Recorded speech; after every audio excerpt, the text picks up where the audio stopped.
Lance Stroll is a man of many things. Wealthy, Canadian, occasionally conscious.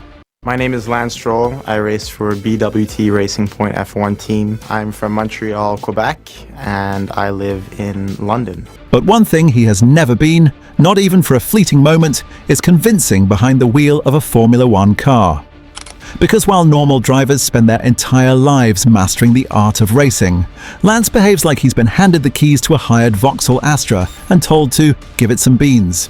He treats every corner as a polite suggestion, every braking zone as a casual advisory, every race weekend as an opportunity to prove, once again, that consequences are merely theoretical. Engineers study tyre wear, drivers study telemetry, Lance studies absolutely nothing apparently. And yet he remains here, season after season, incident after incident, like a stubborn stain on the motorsport carpet. So today we attempt the impossible. We attempt to answer the question pit crews, fans, commentators, and possibly several insurance companies have been shouting into the void for nearly a decade. What the bloody hell is wrong with Lance Stroll? To understand Lance, we must start with a moment that sums him up perfectly. The 2023 Bahrain Grand Prix, where he rolled into the paddock with 2 injured wrists and still managed to cause enough trouble to make his own physiotherapist wince. During practice, Alonso was on a flying lap. Stroll was on a cool-down lap. In any normal universe, this would be simple. But Lance Stroll does not live in a normal universe. He lives in one where mirrors exist purely for decoration. He drifted across the racing line like a pensioner changing lanes on the M25 without indicating. Alonso arrived at speed, the two collided, and Lance instantly became the first man in history to crash into his teammate because he forgot the concept of behind. And the radio? Pure, unfiltered Stroll. Confused indignation as though Alonso had popped into existence like a bad jump scare. This was all achieved while steering with the strength of 2 overcooked noodles. Truly, he is a marvel.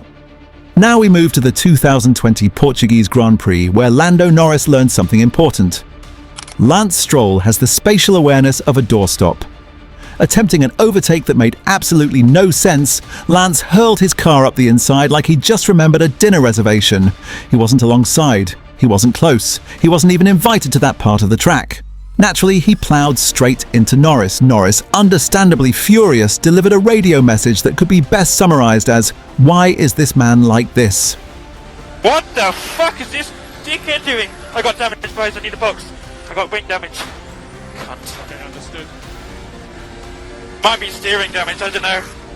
Meanwhile, Stroll clambered out of the car wearing the expression of a man who has never once been responsible for anything in his life. Replays confirmed what everyone suspected. It was one of the single dumbest pieces of racecraft ever committed to video. But importantly, not the dumbest thing Lance Stroll would do. Not even close. If you want to witness the raw, unfiltered essence of Lance Stroll, you must look at the 2021 Hungarian Grand Prix. It was wet. Very wet. Drivers approached turn 1 with extreme caution. Except one. Lance arrived at the corner with the braking commitment of a man trying to win a free toaster.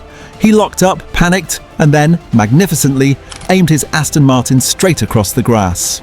Not the racing line, not a line, just a bold agricultural excursion at 100 miles per hour.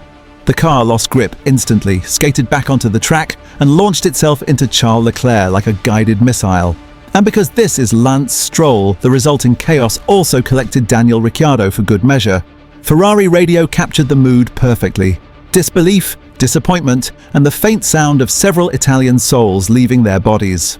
It was, in every measurable way, a disaster, but somehow not even the worst one. On board now with Valtteri Bottas, and he made contact with both Red Bulls there. Bottas took out both Red Bull cars. Lance Stroll, just arriving far too quickly into the scene. Just challenging conditions, a lot going on, and it's just a shame. Yeah, we're here now. Unfortunate. Yeah, it was just really tricky, very slippery, and I tried to avoid the cars in front of me, and it just was a disaster. Now we arrive at a legendary moment, the 2022 United States Grand Prix, where Lance Stroll attempted to send Fernando Alonso into orbit. Alonso lined up a routine DRS pass. Simple, predictable, safe, but Lance Stroll does not do safe. Just as Alonso moved left, Lance swung left too. Not gradually, not gently, but with the sudden, violent enthusiasm of a man trying to catch a falling pizza. Alonso hit the back of the Aston Martin and launched skywards, properly, dramatically, terrifyingly, like he'd been fired from a trebuchet. The Alpine went vertical, scraped the wall, came back down, and Alonso kept going because he is powered by pure spite. Fernando Alonso goes off the track. That's a high-speed crash, and he's made contact with Lance Stroll in the Aston Martin. That is a big moment down the back straight, and we've got another safety car coming here at Austin. Stroll's radio afterwards was iconic. He moved late. No, Lance, you moved late. The entire planet saw it. I crashed. Okay, Lance, you okay? Yeah, I'm fine. Every driver makes mistakes, but very few do it on the formation lap when absolutely nothing is supposed to happen. Yet Lance Stroll looked at that challenge and thought, watch this. At the 2024 Brazilian Grand Prix, Lance casually understeered off at turn 6. Finds himself off the road on the formation lap, and he has got himself into difficulty at turn number 4. Fine. The track was wet, forgivable. Then he attempted to rejoin, not slowly, not carefully, but with full throttle, like a man trying to impress his mates at a McDonald's car park. Instantly, gloriously, he beached the Aston Martin in the gravel, completely stuck. He eliminated himself from the race before the race began. A masterclass. The Brazilian crowd responded with absolute poetic brutality. I think we're going to need an aborted start here because he's stuck in the gravel, and for the second year in a row, a car finds themselves out on the formation lap. They immediately started chanting for reserve driver Felipe Drugovich. It was one of the most British Top Gear things ever broadcast. All that was missing was Clarkson shouting, "Oh no, how sad, never mind." Yeah, really strange. As soon as I touched the brakes, we just had a huge rear lock, and then I was a passenger from there. So I've never felt that in the car. So maybe there was a brake failure problem. We have to look into it. Yeah, it's a shame in a race like this. Anything's possible. So to be out on lap 1 really sucks. But we have to look into what happened. If you think that's bad, allow me to present the 2017 Malaysian Grand Prix, where Lance Stroll did something truly remarkable. He crashed into Sebastian Vettel after the race.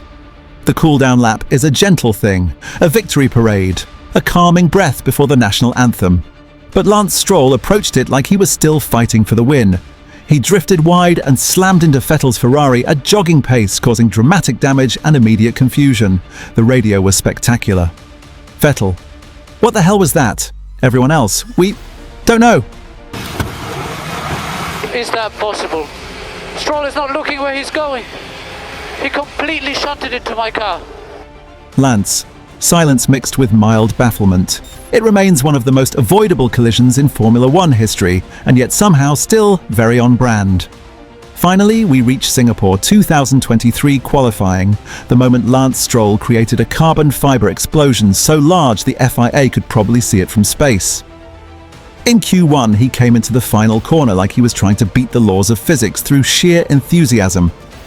He clipped the inside curb, the rear snapped, and the Aston Martin detonated against the wall in a shower of extremely expensive confetti. The red flag flew instantly. Aston Martin engineers aged visibly.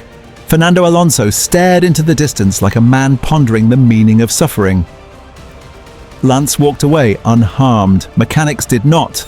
Accountants definitely did not. It wasn't just a crash. It was a demonstration of what happens when a driver's bravery exceeds his talent by several astronomical units.